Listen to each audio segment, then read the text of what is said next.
Сәлем достар, бүгін мен сіздерге орамжапырақтың емдік қасиеттері туралы айтатын боламын. Орамжапырақ өте ағзаға қажетті заттардың қоймасы. Оның адам ағзасы үшін пайдасы алуан зор.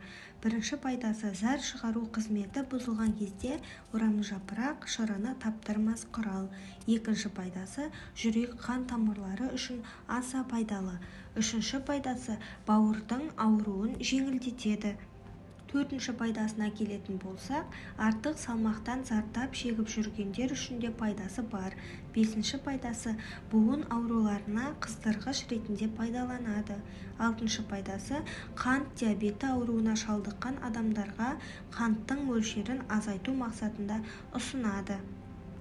Орамжапырақ жүктілік кезінде де өте пайдалы. Ол ағзадағы артық сұйықтықты кетіруге және ісінуді кетіруге көмектеседі. Бұл соңғы триместрдегі көптеген болашақ аналар үшін маңызды болып табылады. Сонымен қатар орамжапырақ сұлулық салонында да қолданылады. Таза орамжапырақ жапырақтарынан үй жағдайында теріні сергітетін әрі ылғалдандыратын маска жасауға болады екен.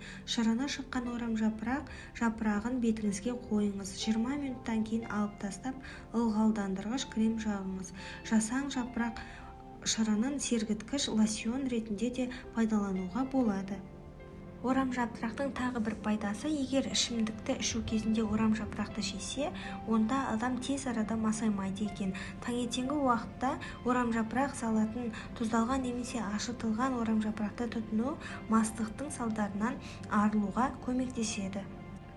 Соңына дейін тыңдағандарыңызға рахмет. Қош сау болыңыздар.